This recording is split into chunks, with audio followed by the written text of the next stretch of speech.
guys. The title of my life today is Would You Walk Away? Welcome to Angie Speaks.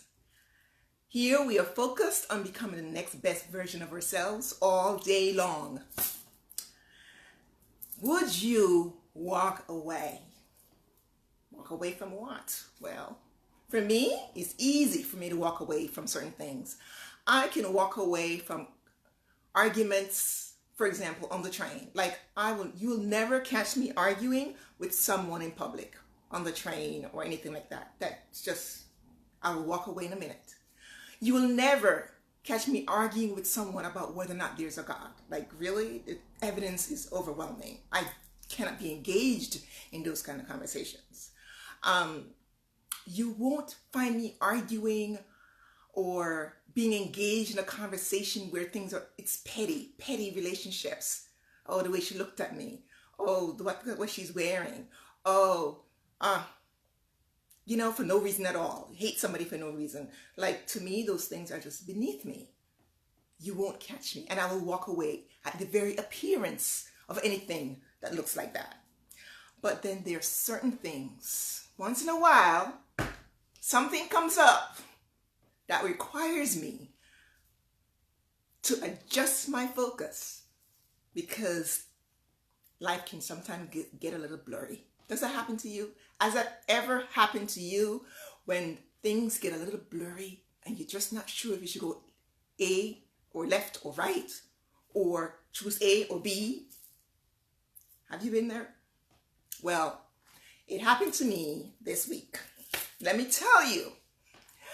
So remember last week I came on and I said, I'm getting this purchase order from the government for $400,000 and change. Remember that? It's all printed in the City Record Online. You can go look it up if you want to. cityrecordonline.com is being awarded to Abraham's Consulting, which is my small IT consultancy where we sell technology to the government. Well, yesterday I got the paperwork that I've been waiting for. The official paperwork for me to sign, all that legalese, After all, it's almost $500,000, the city is going to expect you to sign some paperwork. That's just how it goes. So I'm going through the paperwork. Looks pretty standard, except it says we must deliver. The expectation is that we must deliver with it before June 30th, within this fiscal year.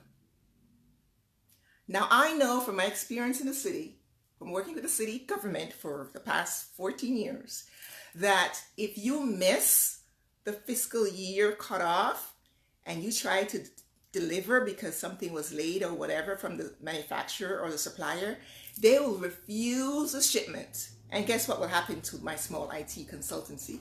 We will be stuck with inventory and pray that the supplier will take it back.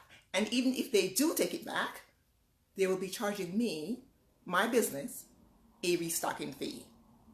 So I had to decide, am I willing to take this risk?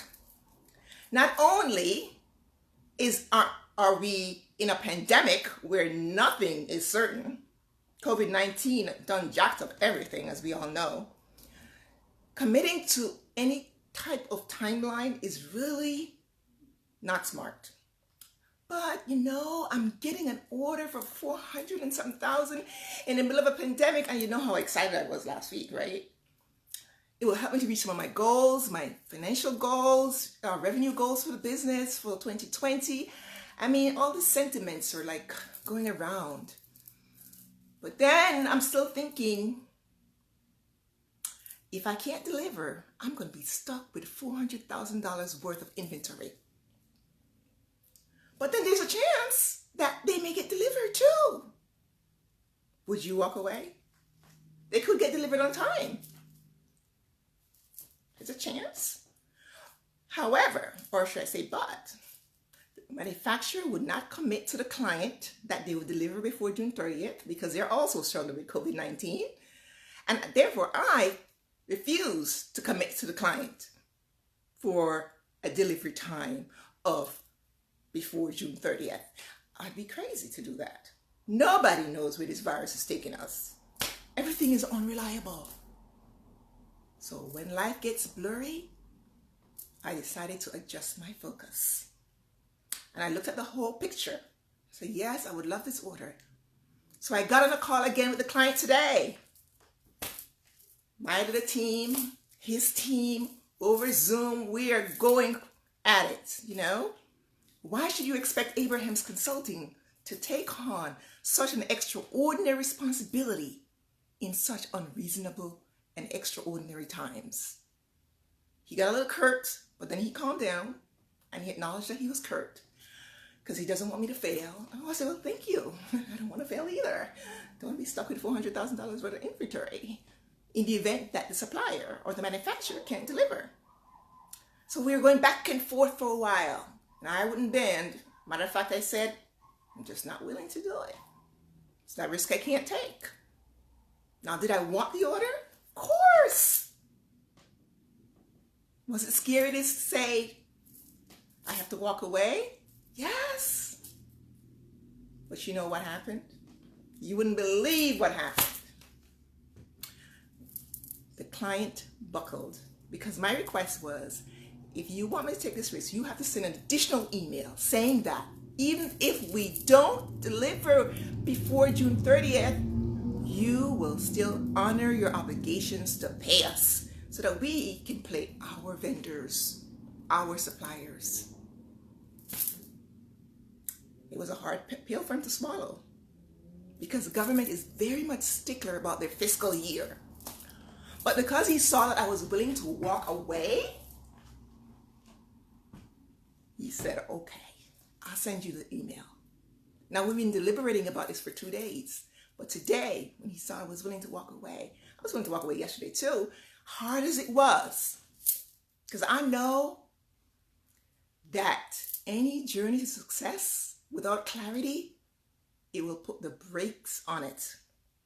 So it was important for me to maintain my clarity, even in the middle of a pandemic, when you don't know when the next big order is going to come because 30 million people are out of work right now. Businesses are suffering. Businesses are closing. I mean, it's bad out here. But I still had to maintain my clarity. So, would you walk away? Because, you know, we all get into these situations sometimes when life just gets really wild, when we're not sure. We get in these tight spaces, right? Between the wall and a hard place, and we're just not sure. That's kind of where I was, you know. But because I have a process for clarity, I have the blueprint of my integrity that I decided to befriend many, many years ago when I decided to follow Jesus, that I'm not going to commit to something that I wasn't 100% sure that I can honor. We have to decide that clarity, even though sometimes it kind of sucks. In this moment, it kind of sucked. It does. It did. And I didn't know how it was going to turn out when I told him I'm willing to walk away. The fact that it worked out, well, that's awesome. But it could have just as easily not worked out. I could have just as easily have lost the deal completely. But lucky for me, the stars were aligned and he decided to send me the email that I required to say that, yes, they would honor payment regardless of whether or not, you know, we meet the deadline of June 30th. Isn't that amazing? So ask yourself, we have to ask ourselves, would you walk away? Critical question, isn't it? We have to be willing to adjust our focus when life gets boring. You know, here in our group on Eve Speaks platform, we've been talking about clarity in crisis. Tomorrow is another episode at 10 a.m. with Dr. Brown, where she'll be talking about the soul's connection to the body. How important it is for clarity when the soul is connected to the body. I hope you join us. I hope you have a process, or if you don't have one, join us to get one. She's providing support as well during this pandemic to help with clarity tomorrow at 10 a.m. on this platform, because it's so important that we understand that clarity is the ability to see the soul in action in a physical world. The ability for me to see my soul in action in a physical world. It's the same thing for you too. So please go ahead, like and share this video, comment below, and I'll catch you hopefully tomorrow morning at 10 a.m. You can sign up also for the support group. And until then, continue to strive to become the next best version of yourself. And ask yourself, yet again, would I have walked away? Have a great day. We'll talk to you later. Bye-bye.